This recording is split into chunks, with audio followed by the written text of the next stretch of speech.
Good morning all, welcome to ask money పషో. మీరు పంపించిన క్వశ్చన్స్ అన్ని క్విక్గా డిస్కస్ చేసేద్దాం. మన ఫస్ట్ క్వశ్చన్ కేవీ పంపిస్తున్నారు. తన క్వరీ ఏంటంటే, ఆయన I'm 28 years old, I'm a IT employee, I have income of 2.5 lakhs per month from all sources, rental plus business income 1.2 lakhs, job 1.3 lakhs. Recently, I borrowed around 40 lakhs, 20 lakhs personal loan which has 3.5 years tenure remaining and 20 lakhs loan against property, 19 years tenure remaining for purchase of land and other personal reasons for which I am paying around 60,000 rupees EMI. I have also been part of chits which I am paying 1.2 lakhs per month. Overall, I have a burden of 2 lakhs per month due to which I am not able to save anything even for tax also. I want to come out of this, but I also feel long-term returns on land will help me to overcome all the burdens which I am going through now. The value of land would be around 50 lakhs now. Please suggest me if I sell this land and purchase a home and buy with home loan or shall I wait. కేవీ ఇప్పుడే కదా మీరు ఆ land కొన్నారు, so మళ్ళీ దాన్ని అమ్మి మళ్ళీ వేరేది కొనడం ఇవన్నీ ఇన్ని ట్రాన్సాక్షన్స్ అవసరం లేదు. Land will give you decent return అండి, మంచి రిటర్న్ వస్తుంది or a long period of time. కాకపోతే లోన్ తీసుకుని కొన్నట్టయితే దాని ఒక రిటర్న్ ఏదైతే ఉంటుందో దాంట్లో మనం పే చేసే ఇంట్రెస్ట్ ఒక ఇంపాక్ట్ ఉంటుంది. But that's fine, anyways you have done that transaction. There is no point multiple transactions మళ్ళీ దాన్ని అమ్మి వేరేది కొని ఇలా చేసే బదులు మీరు వేరే ఇంకా ఫైనాన్షియల్ అసెట్స్లో ఇన్వెస్ట్మెంట్ పెంచుకోవాలనుకున్నట్టయితే the other best option is మీరు 1.2 lakhs ఏదైతే చిట్కి పే చేస్తున్నారో దాన్ని ఆపేసి ఫైనాన్షియల్ అసెట్స్ వైపు లైక్ మ్యూచువల్ ఫండ్స్ కానీ డైరెక్ట్ ఈక్విటీ కానీ ఇటువైపు మూవ్ చేయడం బెటర్ అన్నది నా వ్యూ. ఎందుకంటే చిట్స్లోని ఆర్గనైజ్ చిట్ అయితే మీకు పెద్దగా ఇల్లు వర్కౌట్ అవ్వదు. అదే అన్ఆర్గనైజ్ చిట్ అయితే మీకు రిస్క్ అనేది చాలా ఎక్కువగా ఉంటుంది. ఏమైనా డిఫాల్ట్ జరిగినట్టయితే డబ్బులు మొత్తం కోల్పోవాల్సి వస్తుంది. కాబట్టి చిట్ ఆపడం బెస్ట్ అన్నది నా వ్యూ ఓవరాల్గా చూసినట్టయితే. కాకపోతే చాలా మందికి యాక్చువల్లీ చిట్ గురించి అస్సలు ఐడియా ఉండదు. ఐడియా లేక చిట్స్ ఒక క్యాలిక్యులేషన్ తెలియక చాలామంది చిట్స్ వేస్తూ ఉంటారు. ఒకవేళ మీలో ఎవరికైనా చిట్స్ రిలేటెడ్గా కంప్లీట్ ఇన్ఫర్మేషన్ తెలుసుకోవాలనుకున్నట్టయితే చెప్పండి కామెంట్ సెక్షన్లో. I will try to bring a good video, detail video తీసుకురావడానికి అయితే ప్రయత్నిస్తాను. కేవీ మీకైతే సొల్యూషన్ ఇది. మన నెక్స్ట్ క్వశ్చన్ అనిల్ కుమార్ అడుగుతున్నారు. Hi Sayanna, I love you work. Thank you Anil. I've been following you from the time it was below 1 lakh. I need one session. I'm a salaried class employee with CTC of around 12 lakhs per annum. I'm a BTech graduate. Recently, I've got very good score in GMAT and I'm willing to pursue MBA abroad. Wow, congratulations, Anil. Presently, I have 38 lakhs home loan and 10 lakhs personal loan. Will the bank allow me to pause the prepayment till the time I pursue my MBA? I'm 29 years old. I'm having 1-year kid and working wife with CTC of 3.7 lakhs. Also tell me whether it is better choice to pursue MBA abroad. Your valuable inputs would be highly useful for me. Anil, any skill upgradation is good thing అండి. మన career పరంగా అయితే definitely value add చేస్తుంది, అందులో అసలు డౌటే లేదు. That మీరు అబ్రాడ్లో ఎంబీఏ చేసి వచ్చినట్టయితే మీ కెరీర్లో అది చాలా ప్లస్ పాయింట్ అయ్యే ఛాన్సెస్ అయితే చాలా ఎక్కువ ఉంటాయి. అండ్ ఇన్ఫ్యాక్ట్ మీరు అక్కడ కూడా కెరీర్ బిల్డ్ చేసుకునే స్కోప్ కూడా పెరుగుతుంది. సో స్కిల్ అప్గ్రేడేషన్ రిలేటెడ్గా మాత్రం గో హెడ్ అండి. కాకపోతే ఉన్న హర్డిల్ ఏంటంటే మీరు ఏదైతే హోమ్ లోన్ పాజ్ అవుతుందా ఈఎంఐస్ అని చెప్పి అడిగారు, home loan or personal loan ఏదైనా కూడా మెజారిటీ ఆఫ్ ద బ్యాంక్స్ అయితే ఈఎంఐస్ పాజ్ చేయండి. ఒకసారి బ్యాంక్ వెళ్ళి రిక్వెస్ట్ చేయండి, ఈ కేసు ఎక్స్ప్లెయిన్ చేయండి. ఏదైనా బ్యాంక్ యాక్సెప్ట్ చేస్తే మీరు లోన్ తీసుకున్న బ్యాంక్ యాక్సెప్ట్ చేస్తే వేరే కేసు, బట్ జనరల్లీ బ్యాంక్స్ అయితే పాజ్ చేయవు. So this is the biggest hurdle you have.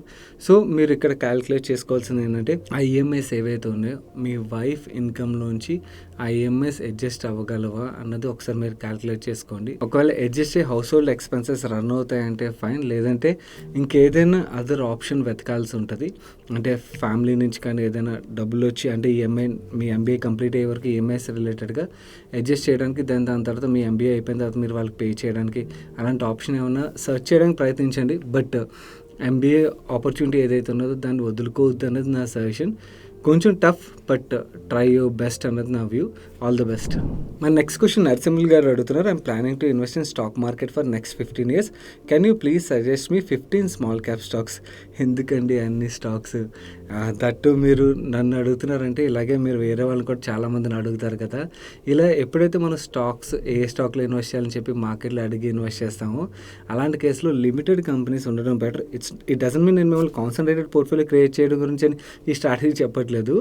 మీరు అట్లీస్ట్ లిమిటెడ్ కంపెనీస్లో ఇన్వెస్ట్ చేయడం ఆర్ ట్రాక్ చేయడం స్టార్ట్ చేస్తే మీరు ఆ కంపెనీస్ రిలేటెడ్గా ఫుల్ ఫ్లెజ్ రీసెర్చ్ చేయగలుగుతారు, వాటి గురించి అర్థం చేసుకోగలుగుతారు. లేదంటే ఇన్ని స్టాక్స్ ఉంటే మీరు వాటి గురించి ఎలా రీసెర్చ్ చేస్తారు? అండ్ దట్టు మీరు వేరే వాళ్ళు స్టాక్స్ సజెషన్ అడుగుతున్నారంటే ఈ స్టేజ్లో ఉండగా డైరెక్ట్ స్టాక్స్లో ఇన్వెస్ట్ చేయడం అనేది చాలా రిస్క్ అండి. డైరెక్ట్ స్టాక్స్లో ఇన్వెస్ట్ చేసే బదులు invest in mutual funds, it is better for you. నమ్మండి.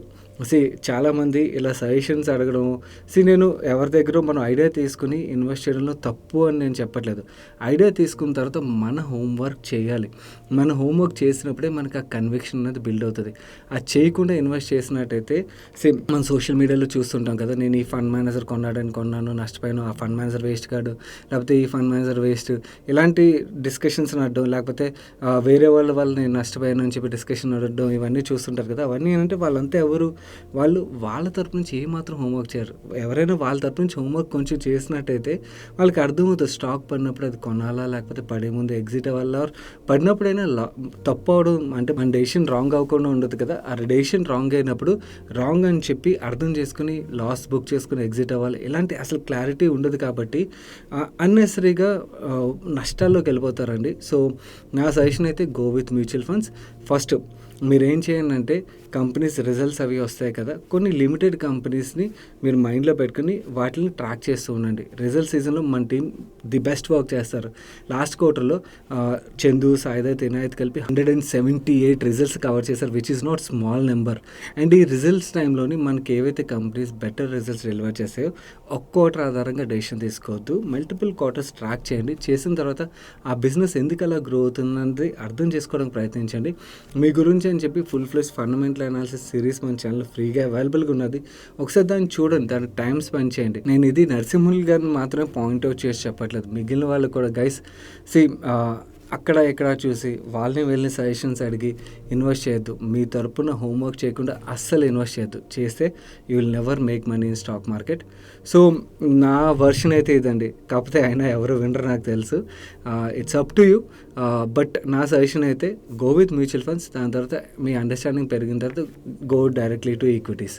గైస్ నెక్స్ట్ క్వశ్చన్లోకి వెళ్ళే ముందు మీలో ఎవరికైనా ఏదైనా క్వశ్చన్ ఉంటే మనల్ని అడగాలనిపించినట్టయితే కింద కామెంట్ సెక్షన్లో #AskMoneyPerson రాసి మీ క్వశ్చన్ డీటెయిల్గా రాయండి. అండ్ అలాగే ఈ వీడియోలో నేను ఏదైతే ఇన్ఫర్మేషన్ షేర్ చేస్తున్నానో అది నచ్చినట్టయితే వీడియోని తప్పకుండా లైక్ చేయడానికి ప్రయత్నించండి. మన నెక్స్ట్ క్వశ్చన్ ప్రవీణ్ గారి దగ్గర నుంచి వచ్చింది. Hi sir, I'm Praveen, I'm thinking to start 20,000 SIP. My goal is to continue it for at least 20 years. I have done my research. I zeroed it to 5 funds. Okay, ఈ 5 funds and ఈ funds related information share చేసే ముందు funds అని కానీ గుర్తొచ్చింది. Guys మన 500 daily money show సందర్భంగా మన సబ్స్క్రైబర్స్ 1-to-1 ఇంటరాక్ట్ అవుతాయని చెప్పి ఏదైతే ప్రామిస్ చేశానో ఆ 10 మందితో ఇంటరాక్షన్ అయితే కంప్లీట్ అయిపోయింది. It was a wonderful interaction. నేనైతే ఐ థరోలీ ఎంజాయ్డ్. చాలా మంచి క్వశ్చన్స్ అయితే వాళ్ళ దగ్గర నుంచి వచ్చాయి. అండ్ ఇంటరాక్షన్ అయితే నాకు బాగా అనిపించింది. ఎవరైనా ఆ సెషన్స్ అటెండ్ అయిన వాళ్ళు ఇప్పుడు ఆస్క్ చూస్తున్నట్టయితే మీ ఎక్స్పీరియన్స్ని కింద కామెంట్ సెక్షన్లో షేర్ చేయడానికి ప్రయత్నించండి. నౌ కమింగ్ టు ప్రవీణ్ గారి క్వశ్చన్ విషయంకి వచ్చేసరికి ఆయన ఫండ్స్ ఏవైతే ఉన్నాయో Kotak blue chip fund, HDFC top 100 fund, Quant mid cap, Quant small cap, Canara Robeco small cap fund. This is good to invest in the funds I choose or what to do? Okay, Praveen garu మీరు first select చేసిన funds ఏవైతే ఉన్నాయో Kotak blue chip fund and HDFC top 100 fund ఏదైతే ఉన్నదో ఈ 2 funds పరంగానే కాదు, ఇది large cap category of funds ఏవైతే ఉంటాయో అవి ఇండెక్స్ని బీట్ చేయడం కష్టం అవుతుందండి. ఆల్రెడీ చాలా tough. Majority of the large cap category funds, large క్యాపే కాదు లార్జ్ అండ్ మిడ్ క్యాప్లో కూడా చాలా ఫండ్స్ ఇండెక్స్ని అయితే బీట్ చేయలేకపోతున్నాయి. సో నౌ లార్జ్ క్యాప్లోని ఫండ్స్లో నాకు తెలిసి చాలా వరకు కష్టం. ఎక్స్పెన్సెస్ పోగా ఇండెక్స్ని బీట్ చేయడం అన్నది సెబీ రీకేటగరైజేషన్ తర్వాత చాలా కష్టం. సో అందు గురించి అని లార్జ్ క్యాప్ బదులు ఆ లార్జ్ క్యాప్ ఫండ్స్ ప్లేస్లో మీరు ఇండెక్స్ ఫండ్ చూస్ చేసుకోవడం బెటర్ అన్నది నా వ్యూ. నెక్స్ట్ మీరు ఒకే ఎంసీ నుంచి 2 ఫండ్స్ సెలెక్ట్ చేశారు. నాకు తెలుసు పర్ఫార్మెన్స్ ఆధారంగా ఈ డెసిషన్ ఉన్నది, బట్ కానీ ఒకే ఎంసీ నుంచి 2 ఫండ్స్ బదులు ఏఎంసీ మార్చండి. మిడ్ క్యాప్ ఒకటి, స్మాల్ క్యాప్ ఒకటి, ఏవైతే ఒకే ఎంసీని సెలెక్ట్ చేశారో దాని ప్లేస్లో ఏదో ఒక ఫండ్ ప్లేస్లోని వేరే ఏఎంసీని సెలెక్ట్ చేసుకోవడం బెటర్ అన్నది నా వ్యూ. ఇది నా సజెషన్ అయితే. ఫస్ట్ 2 ప్లేస్లోని ఇండెక్స్ ఫండ్స్ సెలెక్ట్ చేసుకోవడం అండ్ 2 ఒకే ఫండ్స్ ఒకే ఏఎంసీ నుంచి కాకుండా డిఫరెంట్ ఏఎంసీని సెలెక్ట్ చేయడం would be best option.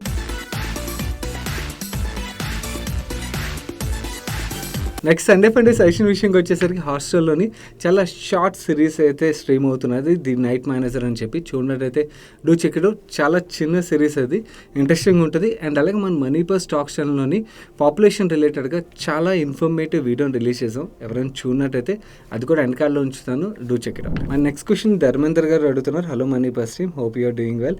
Yes అండి, my father retirement is on 2025. He has 50 lakhs corpus and he needs 50,000 as a monthly expense. Can you please explain about SWP in mutual funds and also please suggest funds for the same? Hi Dharmendra గారు, 50 lakhsకి 50,000 per month అంటే మనకు 6 lakhs అవుతుంది. 6 lakhs అంటే 12% yield expect చేస్తున్నారు, which is very risky అండి. So ఈ post retirement మీ father దగ్గర ఏదైతే లంసమ్ అమౌంట్ ఉన్నదో అదే టోటల్ అమౌంట్ అయినట్టయితే మాత్రం మీరు post retirement monthly income generate చేయడానికి మీరు 12% జనరేట్ చేయాలంటే మీరు చాలా రిస్క్ తీసుకోవాల్సి ఉంటుంది. సో రిటర్న్ ఎక్స్పెక్టేషన్ని తగ్గించడానికి ప్రయత్నించండి. 8 to 9% ఈజ్ డీసెంట్. 8 to 9% కూడా మీరు aggressive hybrid category, I know last few ఇయర్స్కి అగ్రెసివ్ హైబ్రిడ్ కేటగిరీ రిటర్న్స్ మీరు చూస్తే మీకు చాలా ఎక్కువగా కనబడుతుంది. బట్ ఓవర్ ఏ పీరియడ్ మన రిటర్న్ ఎక్స్పెక్టేషన్ తక్కువ ఉంటేనే best. 8 to 9% SWP is a decent option అండి. 12% is a very high risky option. Even aggressive hybrid కూడా high risky category. BAF, equity savings ఇలాంటి కేటగిరీస్ ఉంటాయి, అవి చూస్ చేసుకోవచ్చు. కాకపోతే దాంట్లో రిటర్న్ అనేది తక్కువ ఉంటుంది. బట్ వాలటాలిటీ హ్యాండిల్ చేయగలిగినట్టయితే మాత్రం అగ్రెసివ్ హైబ్రిడ్ని అయితే చూస్ చేసుకోవచ్చు. That's one good option. Now coming to ఫండ్స్ని ఎలా సెలెక్ట్ చేయాలని దాని మీద రీసెంట్గా నేను స్మాల్ క్యాప్ ఫండ్స్ గురించి మాట్లాడాను కదా, దాంట్లో స్మాల్ క్యాప్ ఫండ్స్ గురించి మాట్లాడినా కూడా ఫండ్స్ని ఎలా సెలెక్ట్ చేయాలనే దాని మీద ఎక్కువగా ఫోకస్ చేశాను. ఒకసారి ఆ వీడియోని చూడండి, మీకు ఎలా సెలెక్ట్ చేసుకోవాలన్నది అర్థమవుతుంది. అండ్ ఇన్ఫ్యాక్ట్ నేను మన సాటర్డే వీడియోలో కూడా ఫండ్స్ని ఒక వెబ్సైట్లోకి తీసుకెళ్ళి ఎలా సెలెక్ట్ చేయాలన్నది నేను క్లియర్గా ఎక్స్ప్లెయిన్ చేశాను. దో డెట్ కేటగిరీలో మీకు చూపించినా కూడా మీరు ఈక్విటీలో సిమిలర్ వర్క్ అయితే చేయడానికి హెల్ప్ఫుల్ అవుతుంది. Do check it out. ఈ 2 వీడియోస్ చూసినట్టయితే మీరు ఫండ్స్ రిలేటెడ్గా డెసిషన్ తీసుకోవచ్చు. బట్ రిటర్న్ ఎక్స్పెక్టేషన్ తగ్గించకపోతే రిస్క్ అన్నది పెరిగిపోద్ది, గుర్తుంచుకోండి. నెక్స్ట్ క్వశ్చన్ వరప్రసాద్ గారు అడుగుతున్నారు. హాయ్ సాయన, డ్రోన్ సెక్టర్లో best stocks for long term 10 years investment please tell మీ.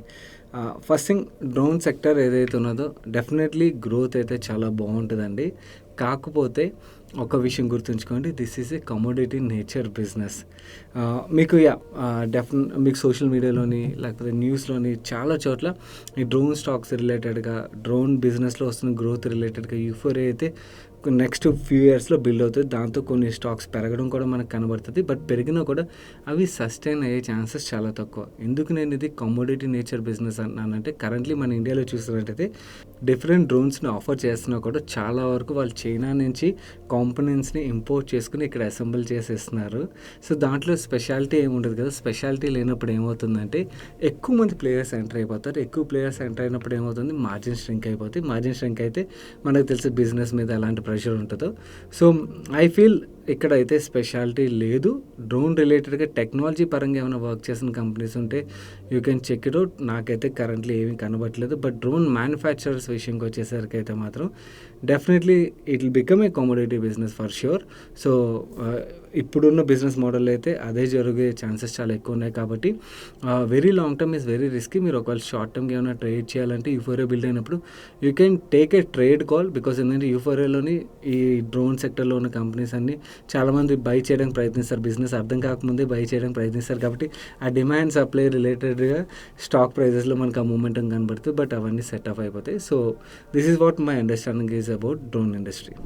మన నెక్స్ట్ క్వశ్చన్ అభిషేక్ గారు అడుగుతున్నారు. My doubt is I recently bought my first home in Hyderabad. I took 41 lakhs home loan. I'm a software employee. First doubt is how to apply for ప్రధానమంత్రి ఆవాస్ యోజన.